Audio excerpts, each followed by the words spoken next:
The morning bell had just rung at Fairview High School, a sound that for Amara Johnson, a 14-year-old black girl, was less a signal of learning and more a starting gun for another day of quiet survival. The long, echoing corridors filled with a wave of sound and motion, the clatter of sneakers, the high-pitched laughter of the popular crowd, the shouted greetings of athletes. Amid the chaos, Amara was an island of stillness, her body moving with a deliberate, almost offensive, slowness. She hugged her books tightly against her chest, the weight of them a familiar, comforting pressure, a barrier between her and the churning sea of her peers. She was the kind of girl who never made noise, never caused trouble, and never demanded attention. Her very presence was an act of quiet effect. Teachers knew her as polite and disciplined, a student who submitted flawless work but never raised her hand unless called upon.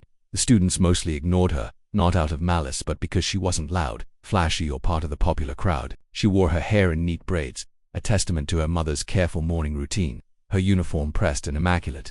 Her eyes were almost always downcast, a habit born from years of avoiding eye contact, a way to shrink into herself but become less of a target. She was a ghost in the hallways of Fairview, a fleeting shadow. And that's precisely what she wanted to be. But behind that quietness was a story no one truly knew. A story of a girl whose silence was her armor, whose stillness was her defense. She had learned early on that attention, especially at a school like Fairview, often led to scrutiny, and scrutiny, for someone who looked like her, could be dangerous.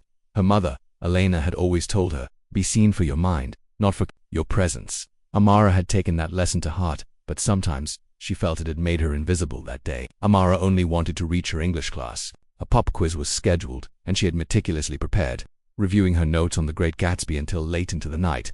Her mind was already on the green light, on the hollowness of the American dream, on the words she would use to articulate her thoughts. This inner world was her sanctuary, a place where she was not quiet, but alive with ideas.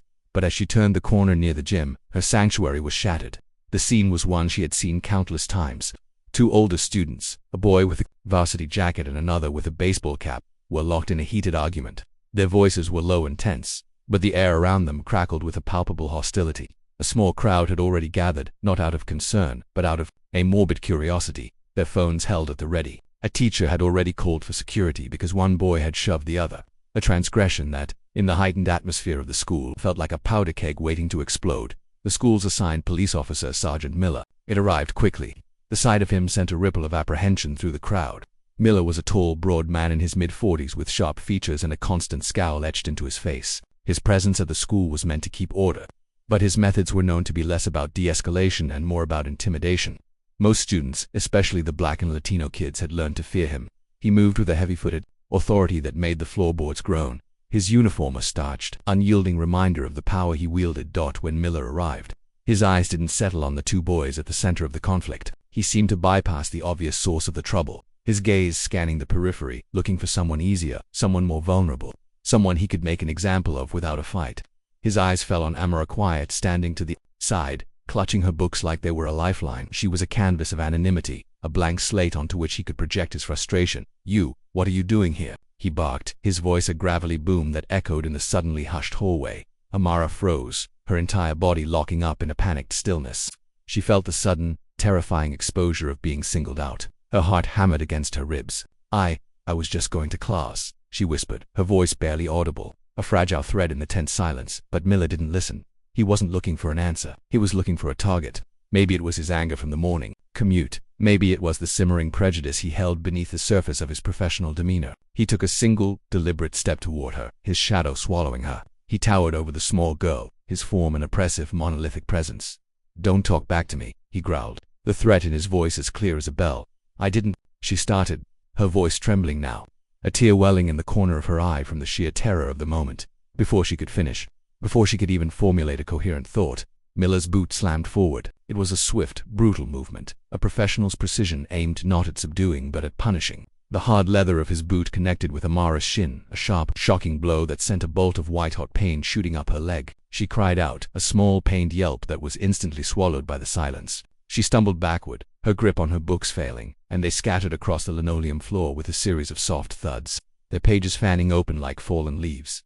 The hallway went from silent to a collective gasp. A group of students stared, their mouths agape. One of them, a girl with bright pink hair, pulled out her phone and started recording. Another boy whispered, the words carrying in the dead air, "He just kicked her." Amara crouched, clutching her leg. The pain, a searing, constant ache. Tears formed in her eyes, hot and humiliating. She wanted to disappear, to melt into the floorboards and become one with the faded patterns of the linoleum. The sting of pain was sharp and immediate, but worse was the humiliation.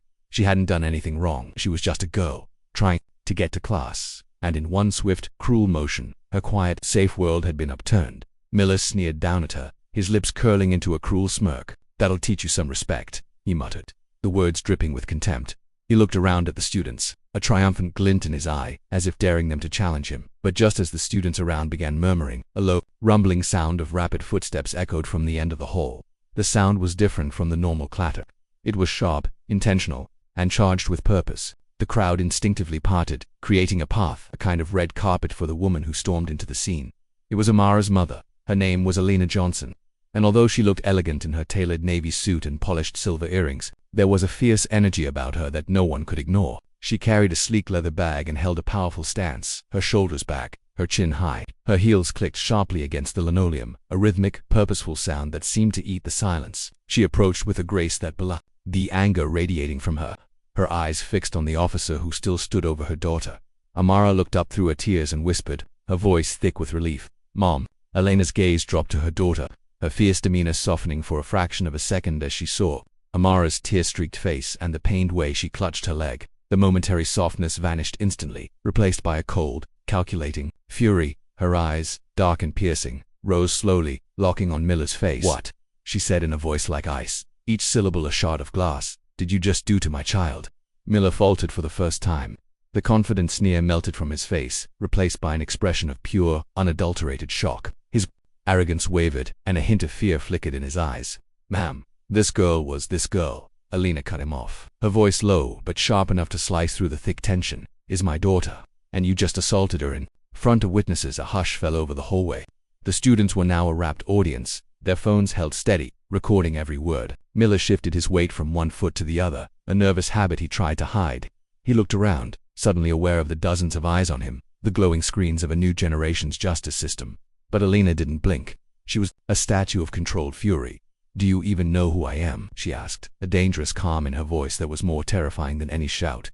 Miller swallowed hard, his Adam's apple bobbing. "I was just enforcing what? Your hatred," Elena snapped, the first crack in her composure. "Your hatred of a quiet, unassuming child you thought no one would stand up for." She reached into her bag, her movements precise and deliberate, and pulled out a small, black ID card. She held it up for Miller to see. His eyes darted to it, and suddenly, the color drained from his face as if someone had pulled a plug. The bold letters across the top were stark and unyielding. United States Secret Service. Elena Johnson was not just a mother. She was a high-ranking agent, one who had stood beside presidents, guarded dignitaries, and commanded entire teams of armed men.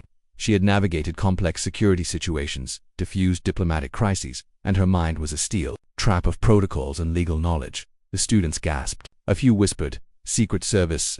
The words spread through the crowd like wildfire. Miller froze.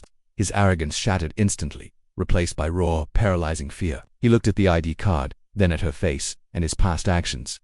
The history of intimidation, all of it came crashing down on him. "You put your your boots on my child," Elena said, her voice trembling now with the sheer force of her fury. "And you did it because she was an easy target. Because she was quiet. Because she was black." Her voice rose slightly on the last word, a final, unassailable accusation. Miller stuttered. I didn't mean." "Oh, you meant it," Elena said coldly, her voice back to that chilling calm. "You thought no one would stop you. You thought she was defenseless. You thought she was alone. Well, you were wrong." She knelt beside Amara, her movements gentle and filled with a maternal warmth that was a stark contrast to her earlier fierceness. She helped her daughter to her feet, steadying her as Amara put weight on her bruised shin. Amara clung to her mother's arm, still shaken but comforted by the warmth of her presence. Elena kissed her forehead softly, a silent promise of protection, before turning back to Miller, her face a mask of resolute finality. "Every second of this is on camera," she said, her eyes sweeping over the sea of students with their phones. "And believe me, Sergeant Miller, I know exactly how to make sure you never wear that badge again." Miller's lips parted as if to protest, but no words came out. He looked around at the students, at the hallway filled with eyes judging him, recording him, exposing him. The digital age had turned his private act of brutality into a public spectacle. He had relied on the quiet to do his dirty work, and now the quiet was shouting his name from 1,000 screens. For the first time in his career, he felt powerless. All his bravado, his authority, his intimidating presence, it all evaporated in the face of a woman who wielded real power, the kind that came not from a uniform, but from a life of discipline and service. Elena's voice softened, but it carried the weight of finality. You should have thought twice before mocking and kicking a quiet schoolgirl, because that quiet schoolgirl has a mother who will never let injustice pass. The principal arrived moments later, breathless and confused, having been told of a scuffle near the gym. But by then, the story had already begun spreading. The first video clip was a grainy, shaky snapshot of Miller's boot striking Amara's leg. The second, a clear, damning shot of his face as the color drained from it. By the end of the day, hashtags trended. Hashtag justice for Amara. Hashtag agent mom. Hashtag Fairview High.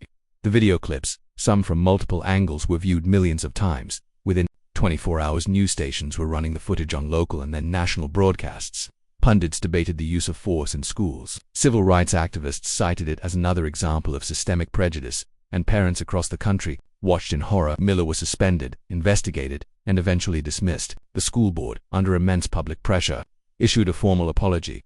But the real victory wasn't his fault, it was Amara's rise. For the first time, she realized she wasn't invisible. The quiet girl who had sought anonymity was now the center of a national conversation. People knew her name. Her story mattered. She wasn't just the quiet black girl in the corner. She was the daughter of strength, of resilience, of a woman who refused to bow to injustice. The humiliation she had felt on the floor of the hallway slowly began to transform into a new feeling, purpose. The pain in her shin faded, but the memory of her mother's fierce protection remained a constant guiding light. Amara returned to school a few days later, still nervous, but different. Students who had ignored her for years now greeted her. Some asked if she was okay. Others shyly shared their own stories of being intimidated by Miller. She found her voice for the first time in her life, not by shouting, but by speaking softly and honestly about what had happened. She started a student group focused on school safety and community building, advocating for better training for school personnel and creating a space where students could share their experiences without fear. The cruel moment in the hallway, though it haunted her, also became the spark of something greater. It was the genesis of her understanding that her quietness was not a weakness, but a reservoir of strength. She vowed that one day, she too would stand tall, not as a victim, but as a voice for those who were silenced, for the students who felt invisible just as she once did. Her mother's words echoed in her heart forever, a mantra that had been a simple lesson but had become a profound truth.